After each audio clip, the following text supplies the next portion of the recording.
Welcome back, Interior Alaska. It's time for your local Tuesday Sportscast. We start with today's Yukon Quest standings, and the 2015 champion Brent Sass is cruising right along. He is on his way to Clinton Creek. Could very well be the first into Dawson City. Alan Moore is about 20 miles behind him, followed by Matt Hall, Hugh Neff, and Ed Hopkins. J.J. Levy out of Durham, North Carolina, was the first musher to scratch. She scratched on Monday. The rookie bowed out at mile 101, citing the well-being of her dogs. The UAF men's basketball team has a chance to solidify their spot in the top third of the GNAC and even get some respect in the West Region rankings. The only thing that stands in their way is UAA. Go figure. Here's more in the Nanook Corner.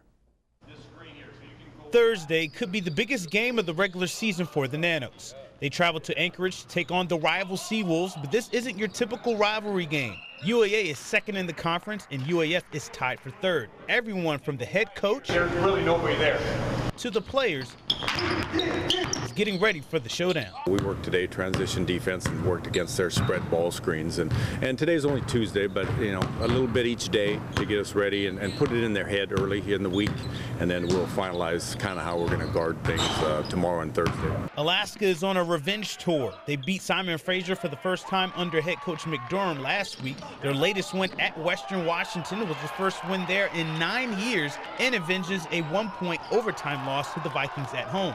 The Nooks haven't won at UAA in 10 years. They owe them one. UAA won in overtime in their last meeting.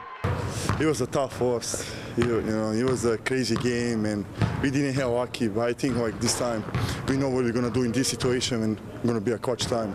There will be a lot of emotions with a lot on the line: conference standings, state pride, revenge, and more. It's UAF senior Trevante Williams' homecoming. Ever since we got past Saturday, it was like that was the first thing that came to my mind. Getting back to see the family, play my last game in Anchorage, so that's going to be something big for me. Our main thing is going to be our defense, just trying to stay solid on defense, not gambling, getting out on shooters, and worrying about personnel. Tip-off is 7:30 on Thursday night in the Alaska Airlines Center. I'll be there. Stay tuned to 11 Sports for updates. Joe Cook reporting.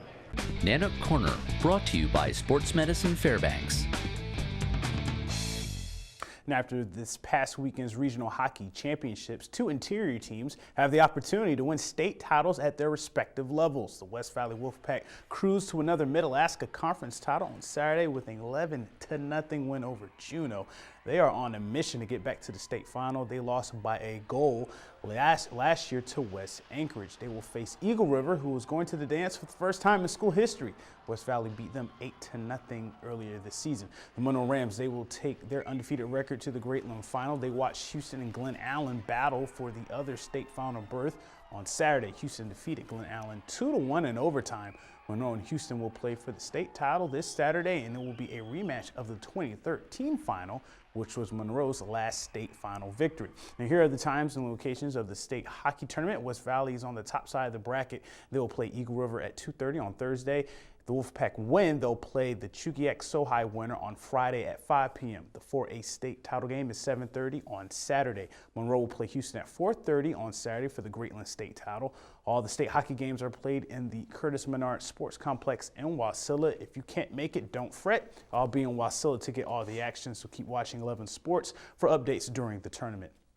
Sunday was the big game, Super Bowl 50 in the Bay Area, and the Denver Broncos are the Super Bowl champions. But what happens next? Over 115 million people watched the game as the Broncos defense, led by Super Bowl MVP Von Miller, was too much for the Carolina Panthers. The Broncos won 24-10 for their third Super Bowl title in franchise history. Maybe more people will watch and wait to see if Peyton Manning will retire or come back to defend the title, or even go to another team. He appeared on the Today Show on Monday to talk about what he will do next. I'm going to follow my coach's advice.